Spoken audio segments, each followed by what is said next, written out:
Hi friends, എല്ലാവർക്കും പുതിയ വീഡിയോയിലേക്ക് സ്വാഗതം. ഇന്നത്തെ വീഡിയോ എന്ന് പറയുന്നത് നമ്മളൊരു പ്രഷർ മീറ്ററിൽ നിന്ന് പരിചയപ്പെടുത്തുന്ന ഒരു കാര്യമാണ്. അപ്പൊ നമുക്ക് ഓർഡർ ചെയ്ത് വന്ന ഒരു സാധനമാണ് ഈ ഒരു പ്രഷർ മീറ്റർ ആണ്. ഇത് നമുക്കറിയാം, ഇപ്പൊ പുതിയ വണ്ടികളൊക്കെ ഇറങ്ങിയ സമയത്ത് തന്നെ അതിന്റെ ഫ്യൂൽ പമ്പുകൾ നമ്മൾ ചെക്ക് ചെയ്യണമെന്നുണ്ടെങ്കിൽ അതിന്റെ എത്രത്തോളം ഫ്യൂൽ വരുന്നുണ്ട് എന്നുള്ള കാര്യം പ്രഷർ ചെക്ക് ചെയ്യാൻ വേണ്ടിയിട്ടുള്ള ഒരു മീറ്റർ ആണ് നമുക്ക് തന്നേക്കണം. ഇത് നമുക്ക് അൺബോക്സ് ചെയ്തതിനു ശേഷം അതിനകത്ത് എന്തൊക്കെ മീറ്ററിനകത്ത് എന്തൊക്കെ ഉണ്ട്, അതുപോലെ എന്തൊക്കെ നമുക്ക് ഇതിൽ കിട്ടിയിട്ടുണ്ട് എന്നുള്ളൊരു കാര്യം നമുക്ക് ചെക്ക് ചെയ്യാം. ആദ്യം നമുക്കൊന്ന് കവറെല്ലാം പാക്കറ്റ് ഒന്ന് പൊട്ടിച്ചിട്ട് നമുക്കൊന്ന് ചെക്ക് ചെയ്ത് നോക്കാം. ഇതാണ് നമ്മൾ വന്നേക്കുന്ന ബോക്സ് കേട്ടോ. ഈ ബോക്സിൽ നമ്മൾ അഡ്രസ് ആണ് വന്നേക്കണം. ഈ അഡ്രസ് വന്നതിന് ശേഷം നമുക്ക് എന്തായാലും ഈ കവർ ഒന്ന് പൊട്ടിക്കാം. ഈ കവർ ഒന്ന് പൊട്ടിച്ചിട്ട് ഈ പാക്കറ്റ് ഒന്ന് നമുക്ക് ഓപ്പൺ ചെയ്ത് നോക്കാം.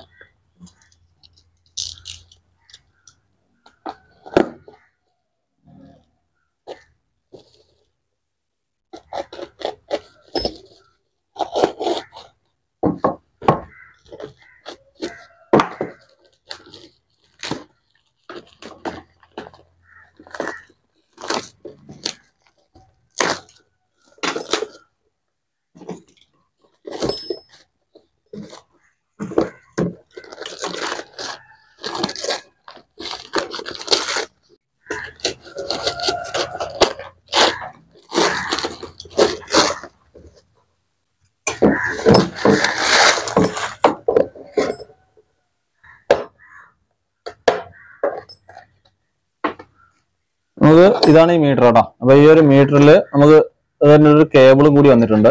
നമ്മൾ ചെക്ക് ചെയ്യാൻ വേണ്ടിയിട്ടുള്ള ഒരു കേബിളാണത്. അപ്പോൾ ഇതാണ് മീറ്റർ. ഈ മീറ്ററിൽ നമുക്ക് പ്രഷർ ചെക്ക് ചെയ്യാം. നമുക്ക് ടാങ്കിന്റെ ഒരു കണക്ഷൻ നമുക്ക് ഇതിൽ കണക്ട് ചെയ്തതിനു ശേഷം ടോട്ടൽ ബോഡി എന്ന് പറഞ്ഞാൽ ഇഞ്ചക്ടറിന്റെ ഒരു പോയിന്റ് നമുക്ക് ഈ ഒരു പോയിന്റിലേക്ക് കണക്ട് ചെയ്യണം. ഈ ഒരു ഭാഗത്ത് കണക്ട് ചെയ്തിട്ട് നമുക്ക് ചാവി ഓൺ ആക്കുമ്പോൾ തന്നെ നമുക്ക് മീറ്ററിൽ കാണിക്കും ഇതിൽ എത്ര പ്രഷറാണ് വരുന്നുള്ളത് എന്നുള്ള കാര്യം. അപ്പോൾ പമ്പിന്, അതായത് ഫ്യൂൽ പമ്പിന് എന്തെങ്കിലും പ്രശ്നം ഉണ്ടെന്നുണ്ടെങ്കിലോ അല്ലെങ്കിൽ അതിന്റെ വോൾട്ടേജിൽ എന്തെങ്കിലും വേരിയേഷൻ വന്നാലോ ഒക്കെ ആണെന്നുണ്ടെങ്കിൽ നമുക്ക് ഇതിൽ കറക്റ്റ് ഇതിന്റെ ഒരു പോയിന്റ് നമുക്ക് ഇവിടെ കൊടുത്തിട്ടുണ്ട്. നമുക്ക് ഓരോ നമ്പറുകൾ ഇങ്ങനെ ആഡ് ചെയ്തിട്ടുണ്ട്. ഈ നമ്പറിൽ നമുക്ക് കറക്റ്റ് ഒരു 4-ന് മുകളിൽ, അതായത് 6-നും 4-നും ഇടയ്ക്കൊക്കെ വെച്ചിട്ട് നമുക്കിത് കറക്റ്റ് പ്രഷർ ആണെന്നുണ്ടെങ്കിൽ ഈ ഒരു മീറ്ററിലെ ഈ ഒരു സൂചി ഞെട്ടി നിൽക്കുന്ന കാണാൻ പറ്റും. അപ്പൊ അങ്ങനെയാണ് നമുക്ക് ഇതിന്റെ പ്രഷർ ചെക്ക് ചെയ്യണത്. അതുപോലെ തന്നെ ഇതിന്റെ ഓസ് ഇതിന്റെ കൂടെ നമുക്കൊരു കിട്ടിയതാണ്. ഇത് നമുക്ക് ഇഞ്ചക്ടർ എന്തെങ്കിലും കേബിളിലൊക്കെ വ്യത്യാസം ഉണ്ടെന്നുണ്ടെങ്കിൽ നമുക്ക് ഇത് കണക്ട് ചെയ്തിട്ട് സെറ്റ് ചെയ്യാൻ പറ്റും. ഇതൊരു ക്യാപ്പാണ് കേട്ടോ. ഒരു ക്യാപ്പ് നമുക്ക് അഴിച്ചതിന് ശേഷം രണ്ട് സൈഡിൽ ഒരു ക്യാപ്പ് വന്നിട്ടുണ്ട്. ഈ ഒരു ക്യാപ്പ് അഴിച്ചതിന് ശേഷം ഇവിടെ നമുക്ക് ഇഞ്ചക്ടറിന്റെ പോയിന്റും അതുപോലെ തന്നെ ഫ്യൂൽ പമ്പിന്റെ ഒരു പോയിന്റ് നമുക്ക് ഇതിൽ ഇങ്ങനെ കണക്ട് ചെയ്യാൻ പറ്റും. അത് കഴിഞ്ഞ് തന്നെ ഇതൊരു ബോക്സ് ആണ് വന്നേക്കണം. ഇതൊരു സ്പെഷ്യൽ ബോക്സ് ആണ്. ഇത് നമുക്ക് വെളിയിലൊക്കെ മേടിക്കാൻ കിട്ടുന്ന ബോക്സ് ആണ്. ഇപ്പോൾ പുതിയ വണ്ടികളൊക്കെ ആയതുകൊണ്ട് തന്നെ എന്തായാലും മാർക്കറ്റിലൊക്കെ വന്നു തുടങ്ങിയിട്ടുണ്ട്. ഇത് നമുക്ക് ഇതിന്റെ കൂടെ ഒരു ഫ്രീ കിട്ടിയ ബോക്സ് ആണ്. ഇത് നമുക്ക് ഹീറോ ഹോണ്ട സ്പ്ലെൻഡറിന്റെ ഓട്ടോ സെൻസർ, സൈലൻസറിന്റെ ഭാഗത്തായിട്ട് ഒരു സെൻസർ കൊടുത്തന്നെ കണ്ടിട്ടുണ്ടായിരിക്കും. അപ്പൊ ആ സെൻസർ അഴിച്ചെടുക്കാൻ വേണ്ടിയിട്ട് നമുക്ക് കൊടുത്തേക്കുന്ന ഒരു ബോക്സ് ആണിത്. അതുപോലെ തന്നെ മീറ്ററിനെ പറ്റി നമുക്ക് പറയുമ്പോഴത്തേന്ന് പറയുമ്പോൾ ഇതിന്റെ ഓസ്, ഈ ഒരു ഓസ് എന്ന് പറയുമ്പോൾ നല്ല ക്വാളിറ്റി ഉള്ള ഓസാണ് കൊടുത്തേനെ കേട്ടോ. നമുക്ക് സാധാ പെട്ടെന്ന് പൊത്തുപോകുന്ന ടൈപ്പിലുള്ള ഒരു ഓസ് ഒന്നും അല്ലേ കണക്ട് ചെയ്തേക്കണം. അതുപോലെ മീറ്റർ നല്ല വെയിറ്റും വരുന്നുണ്ട്. അതുപോലെ ഒരു ലിക്വിഡ് ഇതിനകത്ത് ആഡ് ചെയ്തിട്ടുണ്ട്. അതായത് മീറ്ററിൽ നമുക്ക് ചെറിയ തട്ട് കാര്യങ്ങളൊക്കെ വന്നു കഴിഞ്ഞാലും പൊട്ടിപ്പോവാതിരിക്കാൻ വേണ്ടിയിട്ടാണ് നമുക്ക് ഇതിനകത്ത് ഒരു ലിക്വിഡ് കൊടുത്തേക്കണം. ഈ ഒരു ലിക്വിഡ് നമുക്ക് ഇങ്ങനെ മൂവ് ചെയ്യുന്നത് കാണാൻ പറ്റും. ഇങ്ങനെ എടുക്കുമ്പോഴത്തേക്കും മൂവ് ചെയ്യാൻ കാണാൻ പറ്റും. ലിക്വിഡ് കൊടുത്തേക്കണതാണത്. അതുപോലെ നല്ല ക്വാളിറ്റി ഉള്ള റോസാണ് വന്നേക്കണം. എന്തായാലും വളരെ നല്ലൊരു ക്വാളിറ്റി ഉള്ള ഒരു സാധനമാണ് വന്നേക്കുന്നത്. എന്തായാലും ഓർഡർ ചെയ്ത് വന്നതാണ് ഇതിപ്പോ.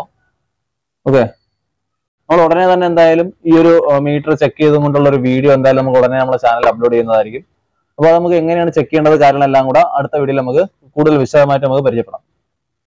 നമ്മുടെ പ്രഷർ മീറ്റർ എന്തായാലും നിങ്ങൾക്ക് എല്ലാവരും പരിചയപ്പെട്ടു എന്ന് വിചാരിക്കുന്നു. എന്തായാലും നമുക്ക് ഈ ഒരു വീഡിയോ കൊണ്ട് നിങ്ങൾക്ക് എന്തായാലും ഉപകാരപ്പെട്ടിട്ടുണ്ടെന്നുണ്ടെങ്കിൽ ഞങ്ങളുടെ ചാനൽ സബ്സ്ക്രൈബ് ചെയ്യാനും ഷെയർ ചെയ്യാനും ലൈക്ക് ചെയ്യാനും മറക്കരുത്. നമുക്ക് പുതിയൊരു വീഡിയോയിൽ കാണാം.